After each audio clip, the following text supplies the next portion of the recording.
वनम वृंदावनम नाम पसव्यम नवकाननम गोप गोपी गवां सेव्यम पुण्याद्रितृणवेरुधम।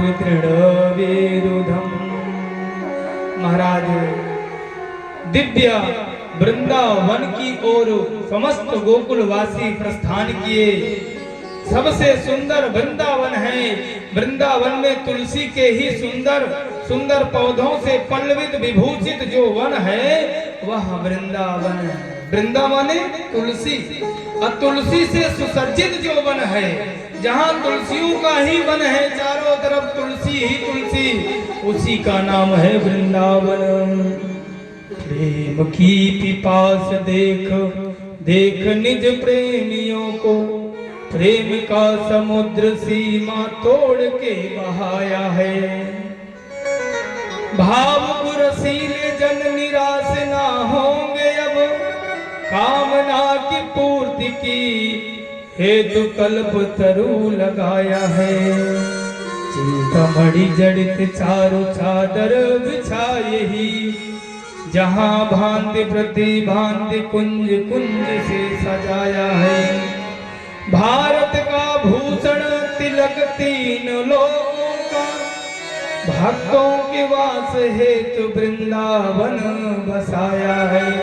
इसलिए महाराज दिव्य वृंदावन, बोलिए वृंदावन धाम की जय। पूरा परिवार गोकुलवासी वृंदावन में आ गए। अब लल्ला दूसरे दिन से अपनी मैया से कह रहे हैं, मैया आज हम भी गाय चराने के लिए जाएंगे।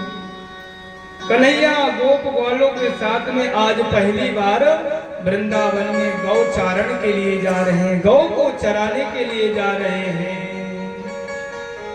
जैसे गौ चराने के लिए गए और गौ तो चरने लगी महाराज, उधर कन्हैया ने कहा चलो लुका छिपी खेलते हैं। जैसे पहले बच्चे खेलते थे, दूसरे घर में छिप जाएं और एक व्यक्ति ढूंढने के लिए आए, उसी को कहते हैं लुका छिपी खेल। गाय चर रही हैं, इधर लुका छिपी का खेल कन्हैया खेल रहे हैं। अब जब सब ग्वाल छिपने लगे, कन्हैया सबको खोजने लगा, तो महाराज एक अघासुर नाम का दैत्य था जो अजगर के रूप में आया और अपना मुंह फैलाकर ऐसे सांस रोक करके मुंह फैला करके बैठा। अब सब गोप ग्वालों ने सोचा कि अच्छा बढ़िया ये गुफा है, चलो इसी में घुस चलते हैं और कन्हैया जल्दी पाएगा नहीं। और महाराज जैसे घुसने लगे ब्रजवासी, एक ने कहा देख रहे हो कितना सुंदर ये गुफा है, दूसरे ने कहा देख रहे हो हमारे ऋषि मुनि पहले कितना ठाठ से रहते थे। नीचे महाराज ईंट नहीं बिछवाए हैं, नीचे महाराज मखमल का गद्दा लगाए हैं अघासुर की जीभ को। भाई जीभ गुलगुल रहती है, उसमें पांव रखे तो महाराज बिल्कुल गद्दा जैसे लगे। तो बोले देख रहे हो बिल्कुल गद्दा जैसा है। हमारे ऋषि महात्मा बड़े ठाठ से रहते थे, बड़े इनके ठाठ थे महाराज।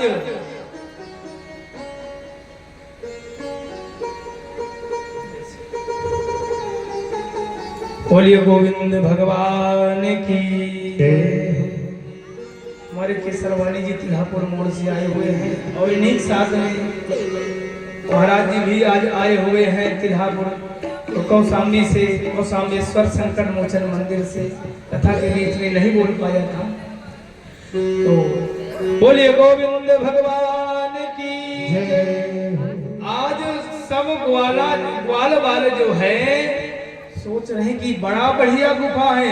एक ने कहा देख रहे हो हमारे संत महात्मा देखो खूंटी लगाए हुए हैं। अघासुर के दांत को देख करके सबने सोचा कि हमारे महात्मा लोग पहले घुसते थे तो सबसे पहले अपना झोला झोली यही टांग देते थे, सब अंदर घुसने लगे। और धीरे धीरे महाराज जब सब घुस गए तो अघासुर अपना मुंह बंद करने लगा।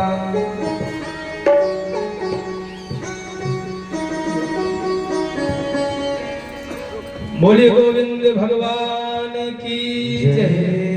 अघासुर जैसे धीरे धीरे मुंह बंद करने लगा, ब्रजवासी घबराए और कन्हैया को पुकारे। कन्हैया दौड़ते हुए आए और अघासुर के अंदर कन्हैया प्रवेश किए और कन्हैया ने अघासुर का आज मर्दन कर दिया।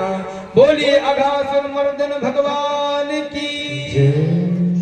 अघासुर महाराज, बकासुर, धेनुकासुर जैसे बड़े बड़े राक्षसों को कन्हैया ने मार दिया। कन्हैया जैसे अघासुर आदि राक्षसों को मारे तो सब बोला, कहने लगे कन्हैया भूख बहुत जोर से लगी। कन्हैया ने कहा मुझे भी तो लगी है। बोले तो क्या किए? बोले चलो भोजन करो। आप कन्हैया ने न हाथ धोया, न मुंह धोया, न पैर धोया, जैसे के तैसे महाराज बैठ गया जमीन पर और जमीन पर बैठ करके मधुमंगल से कहता अपने यहाँ की रोटी आओ।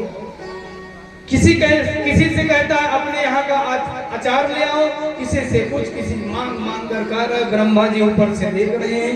धन्य है ऐसा परमात्मा, जब इस परमात्मा को आचार विचार कुछ है ही नहीं, कुछ आचार विचार है नहीं। अरे कम से कम भगवान हो, हाथ तो धुल लो। ब्रह्मा जी को भ्रम हो गया, लगता है जो है भगवान नहीं है। क्या किया जाए? ब्रह्मा जी ने कहा चलो एक काम करते हैं। क्या? ब्रह्मा जी आकर के जितने गाय चर रही थी उन सभी गायों को चुरा लिए और जब गाय नहीं दिखी तो सबने कहा अरे कन्हैया अपनी गाय कहाँ चली गई? तो कन्हैया ने कहा ऐसा है तुम लोग यहीं बैठो, मैं गाय को खोज कर आ रहा हूँ। और जैसे कन्हैया उधर चले गए तो ब्रह्मा जी इधर ग्वाल वालों को भी चुरा लिए। ग्वाल वाल भी चुरा लिए ब्रह्मा जी ने और कन्हैया जो है गायों को भी चुरा लिए। सब कन्हैया उधर से इधर आए। कन्हैया जी समझ गए अच्छा ब्रह्मा जी हमारी परीक्षा ले रहे हैं। कन्हैया जी ने एक चमत्कार किया।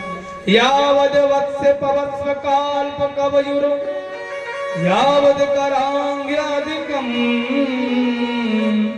यावद यष्टि विषाण वेणुदलसित यावद विभूषांबरम यावद शील गुणाभिधाकृति वयो यावद विहारादिकम सर्वं विष्णुमयं गिरोंगवदजः सर्वस्वरूपो। आज कन्हैया जिस समय ब्रह्मा जी ने गायों को चुरा लिया और ग्वाल वालों को चुरा लिया, कन्हैया ने एक लीला किया। यावद वत्स पवत्स काल्प कवयुर, जितने भी ग्वाल थे कन्हैया ने अपने ही रूप में उतने गोप ग्वाल प्रकट कर दिए। जिसने जैसा वस्त्र धारण किया था, नीला पीला लाल गुलाबी कत्था, जो भी जैसा कपड़ा पहना था भगवान कपड़ा भी बन गए। जो जितनी बड़ी लाठी लेकर घर से आया था भगवान लाठी भी बन गए महाराज। और तो और जितने गाय चढ़ रहे थे भगवान उतने गाय बन गए। जितने बछड़े चढ़ रहे थे महाराज उतने भगवान बछड़े। प्रेम तो प्रकट हो ही में जाना। भगवान भाव के भूखे हैं। कहते ने भक्त का मान न टलते देखा, अपना मान टले टल जाए भक्त का मान न टलते देखा। भगवान के वशीभूत हैं, भगवान के सहारे हैं गोप ग्वाल। और आज अगर चोरी हो जाएगी तो कल घर वाले कहेंगे अरे कन्हैया लेकर गया सबको बेच दिया, कलंक लगेगा। एक साल तक गाय बने थे भगवान, ग्वाल बाल बने थे, लाठी बने थे, कपड़े बने थे, किसी ने जान नहीं पाया। एक बार ब्रह्मा जी जब वापस देखने के लिए आए, चलो देखते हैं क्या हुआ। तो देख रहे हैं जिन गोप ग्वालों को ब्रह्मा जी ने चुराया था वही गोप ग्वाल चल रहे हैं। वैसे ब्रह्मा जी पहले अपने ब्रह्मलोक में देखे कि ये रंगे तो यहाँ हैं, फिर वही वहां मिलाए। उन्हें जैसे यहाँ चुराकर मैंने लाया वैसे तो चल रहे हैं, वैसे तो घूम रहे हैं।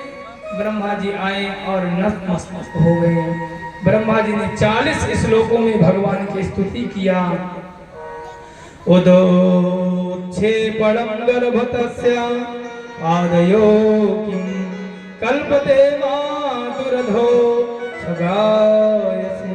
ब्रह्मा जी ने प्रार्थना किया कि प्रभु आपकी महिमा को कौन जान सकता है। प्रभु की महिमा को कोई जान ही नहीं सकता है महाराज। प्रभु की महिमा अनंत है।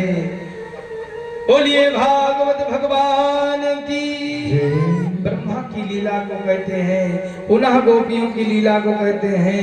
कई बार गोपियां जो है यशोदा मैया के दरवाजे आती हैं गोबर लेने के लिए। क्यों? बोले गोबर का तो बहाना है, कृष्ण का दर्शन करना है, भगवान का दर्शन करना है। इसलिए एक गोपी आई, कन्हैया तेरी मैया कहाँ? बोले मैया तो अंदर है। बोले मैया से बोल दे मैं गोबर लेने आई। कन्हैया ने कहा तेरे यहाँ इतनी गाय हैं, तुझे गोबर की कमी पड़ गई? गोपी ने कहा कि आज मुझे पूरा द्वार लीपना है, आज ज्यादा गोबर लगे। बोले अच्छा अच्छा। कन्हैया मन ही मन प्रसन्न हो गए कि ये तो मेरा दर्शन करने आ रही है और गोबर का तो बहाना लेकर आ रही है। भगवान का दर्शन करने के लिए जैसे गोपी आई, मैया से कही मैया गाय का गोबर। मैया ने कहा जा गौशाला से ले ले। जिस माधव को गोपियां दूर से देखती थी, मैया के बगल से देखती थी, आज उन्हीं माधव को जैसे गोपी गोबर भर लेती थी अपने तसले में, और तसले में गोबर भर करके मैया से कहती मैया कम से कम अपने कन्हैया को भेज दे, गोबर का तसला तो उठा दे, गोबर का तसला तो उठा दे। अब कन्हैया मैया से कहने लगे मैया ये गोपियां मुझे ऐसे ही परेशान करती हैं, कभी तसला उठा दो, कभी मेरा ये उठा दो, वो उठा दो, इधर कर दो, उधर कर दो, ये परेशान करती रहती हैं। जैसे गोपी के पास में भगवान कन्हैया आते हैं, तसला को उठाते हैं, तो गोपी बिल्कुल अपने सामने कन्हैया को देखकर अपने नेत्र को बंद कर लेती है। उस परमात्मा को जब नजदीक से जीव देखता है धन्य हो जाता है। आज गोपियां भगवान को बिल्कुल नजदीक से देख रही हैं महाराज, धन्य हो गई।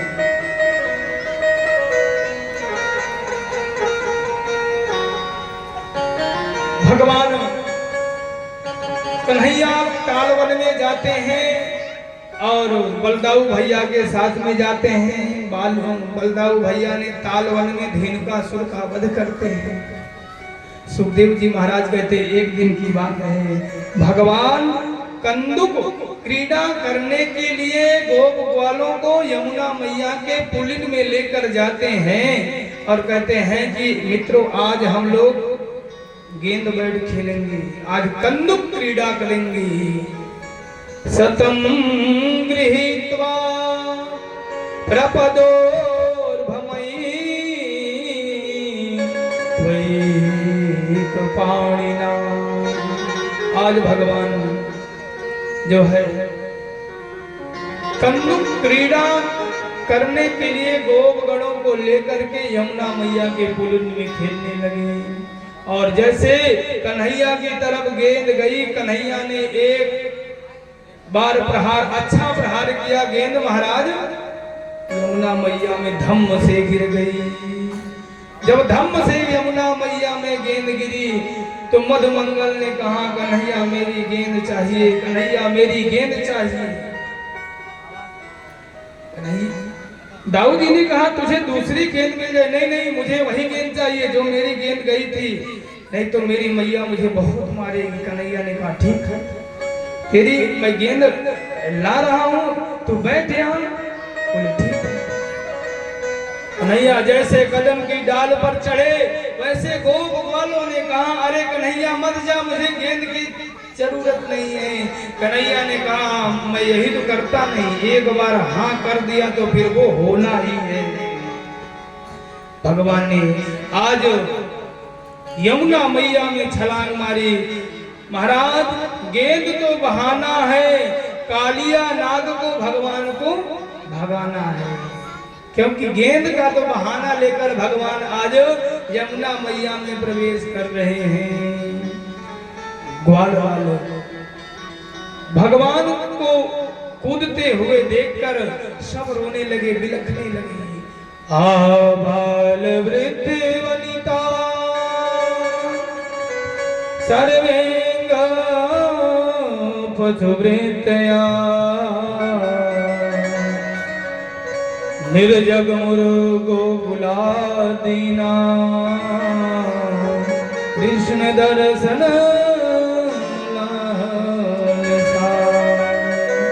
आबाल वृद्ध वनिता।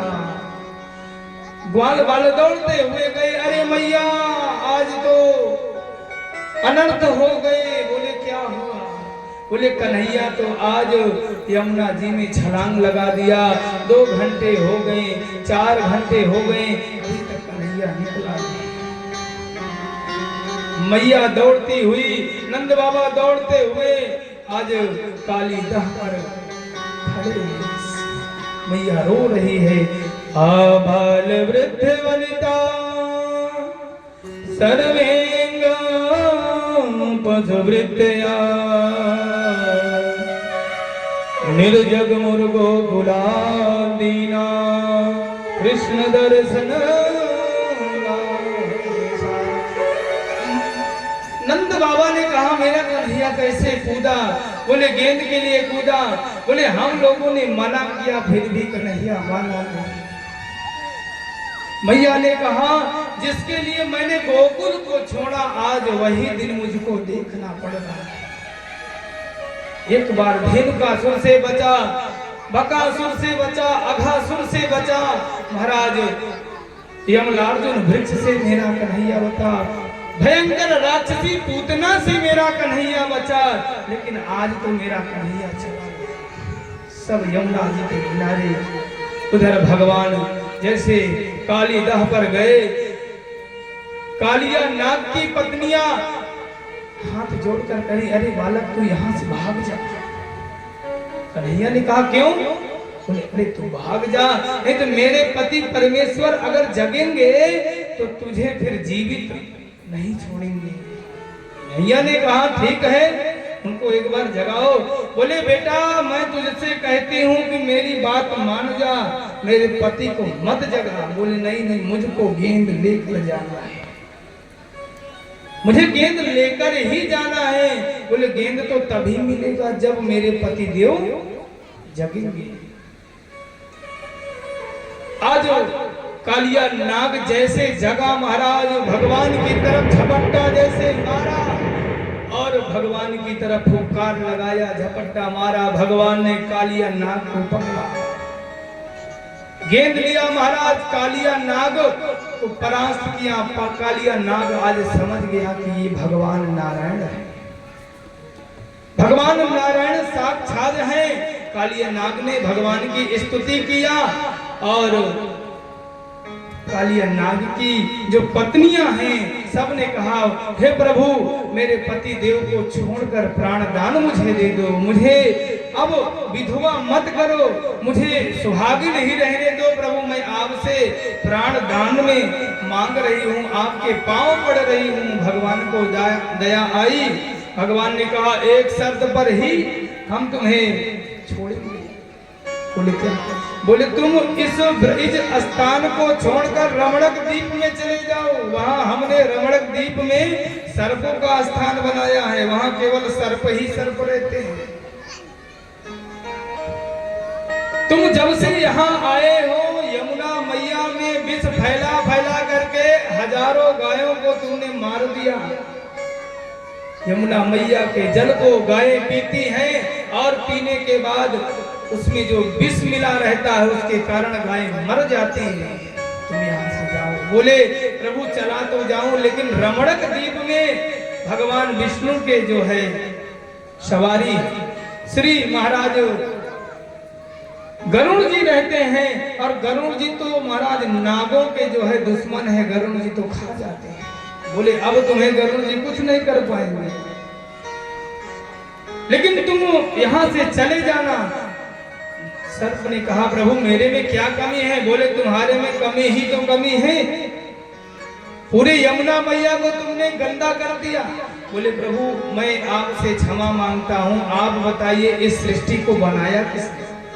भगवान ने कहा हम। बोले तो सृष्टि आपने बनाया, देवताओं को भी आपने प्रकट किया, मनुष्यों को भी, जीव जंतुओं को भी, तो मुझे किसने बनाया? भगवान ने कहा हमने। तो नाग ने कहा जब आपने मुझे बनाया तो सबके अंदर अमृत भर दिया था, तो हमारे ही अंदर क्यों आप विष भर दिए थे?